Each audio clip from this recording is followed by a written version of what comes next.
Okay, so this article popped on my news feed, and I've not read it. I've only seen the headline, every Xbox controller ever ranked. And so I thought to myself, let's go through this with everybody. Let's see what they rank these controllers. So right off the bat, for me, the number one Xbox controller to ever exist in my mind is the Elite Series 2. The Elite Series 1 was great, had some issues. The Elite Series 2, they just improved upon it, particularly the latest edition of the Elite Series 2. I think that's the number one controller. The Xbox Series S and X controller would be number 2 in my mind. I would put the 360 controller 3. I think it actually just follows the generation. I think that it follows the Xbox generations. I think the Duke controller would be last. I do. I think that should be the last controller on this list. Before we watch it, let me know in the comments, how would you rank these controllers before you watch it? Now let's go through. This is CBR.com. Every Xbox controller ever ranked. Let's see how this ranks. Okay, first up, the 2001, that is the Duke, baby.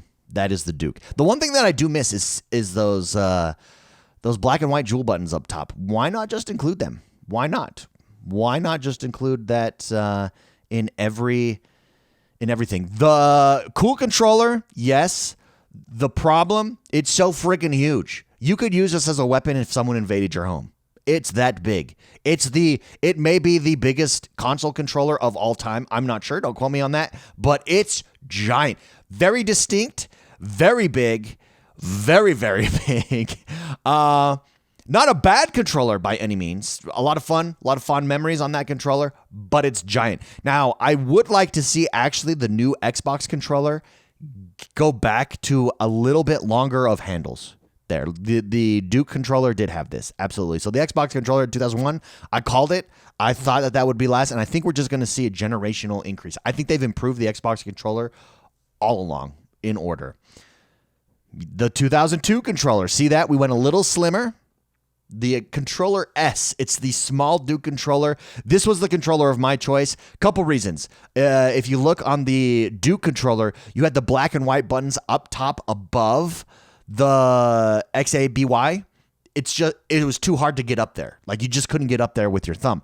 They moved those, see, in this one, in the 2002 controller, down, and that made so much more sense. So much more sense. Now, they did put the start and back buttons on the left side. Not a huge fan of that necessarily. I don't know why we don't just have those right in the middle, but that was their design choice. If you look, though, look at joystick technology. Joystick technology has come a long way. Just looking at this controller, you can look at those joysticks and say to yourself, those look like they suck. They look terrible. So it just shows you how far we've come with controllers, especially on the Xbox, since 2002. But this was my controller of choice on the Xbox, and primarily it's because that black and white was moved down below ABXY. It was just superior. You could actually get to it.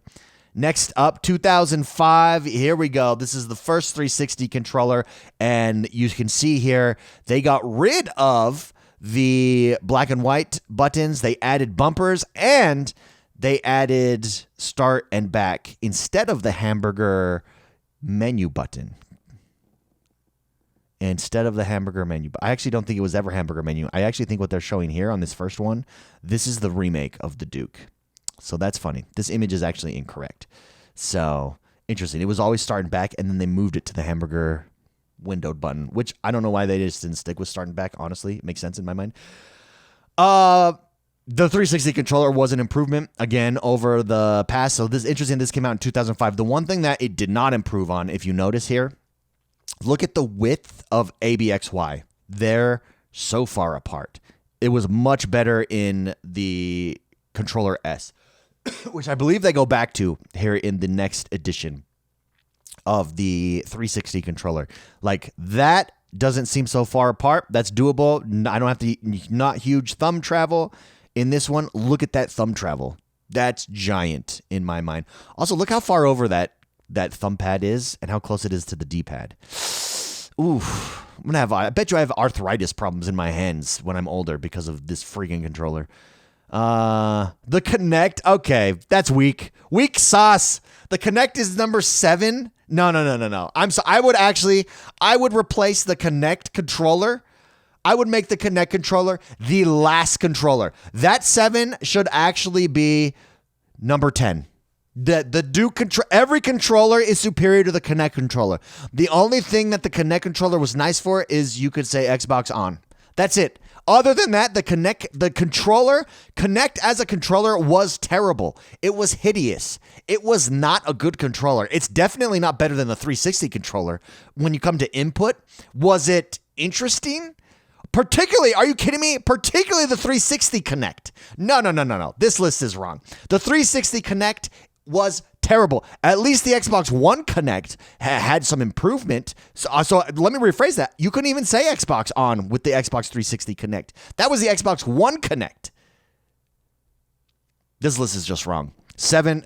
I would put 360 Kinect dead last. No questions asked. It's not an input device. Some genuinely intriguing games were created that took advantage of the Kinect technology.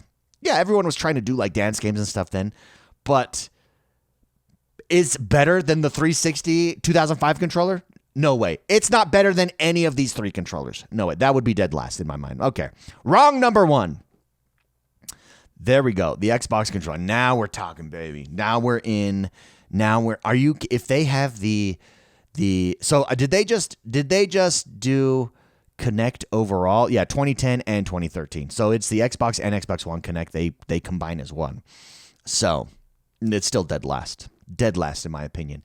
The Xbox One controller 2013 is number 6. Yep, you can definitely see that improvement. Look at that the ABXY, much closer together. You move the jewel up. You put your bumpers up. Love it, live it. This was a massive leap forward in the controlling space from the 360. In my opinion, was the best controller hands down. This was when Xbox was dominating the field because the PlayStation really hadn't made any changes up to this point. Some very minor ones. The One S controller, also just this is 2016. The Elite controller Series 1 and 2 comes in at number 4.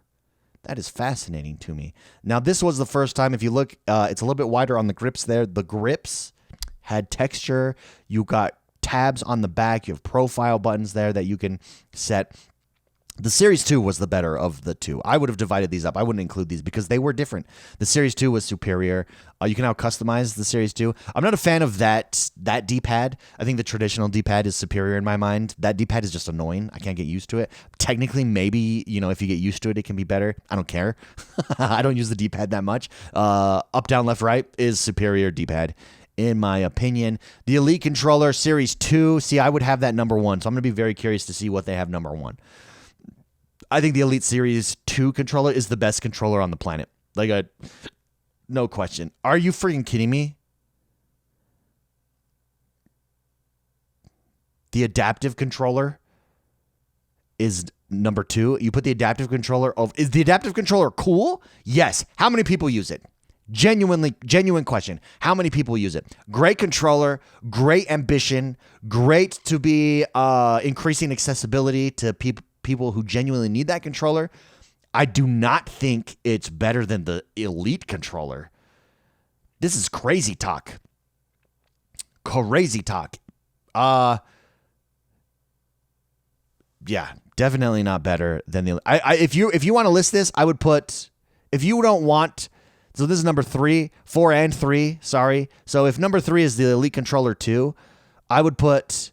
No, I don't think any Elite controller can be behind the adaptive controller. The adaptive controller could be 4, and then 3 and 2 should be the Elite controller if that's how they want to rank this. That's foolish. That's foolish. Is it a cool controller? Absolutely. Is it super cool what they did with it? Absolutely. Did they pave the way? Yes, they did. Well done. Good on Xbox, but it does not beat out the Elite controller. And finally, we have the Series X controller at number 1 here. This is still the second best controller, in my opinion. The Elite Series 2 is superior to the Series X controller. No questions. So I would go 2. I'd go number 1, Elite Series 2. Number 2, the Series X. Number 3, Elite Series 1. Number 4, adaptive controller, if that's the route that you want to go. slightly off here on this. But overall, not bad. I think I was right. When you look at it, it did follow generations because it's only improved. You know what I mean? So that's a good sign. I think that shows that Xbox has done right by their controllers. Look, it has followed the generation and the evolution of Xbox. No questions asked. So, and that's what I said. That's what I said would happen if I was to make this list. I think it shows Xbox makes correct decisions with controllers. So well done. I would love to know what your guys' ranks are. Do you disagree with this? Do you agree with this? Do you agree with me? The Series 2 is the best controller. Then I would go the Standard X. Then I would go Series 1 Elite controller. Then I would go adaptive controller. That would be my top 4. Oh, and then I'd go 360 controller behind that. The Kinect controllers, both of those would be 9 and 10. That's just foolish. Those aren't input devices. They never were that great at input devices. They were cool, gimmicky things. Sure. They shouldn't even be on the top 10 controller list of Xbox, but we're ranking every one. That would be dead last in my mind. Love to know what you think. Where am I right? Where am I wrong? Let me know in the comments below. Hit that like button. Subscribe to this channel. My name is X1 the Gamer. We do Xbox videos right here all the time, and I'll see you next time.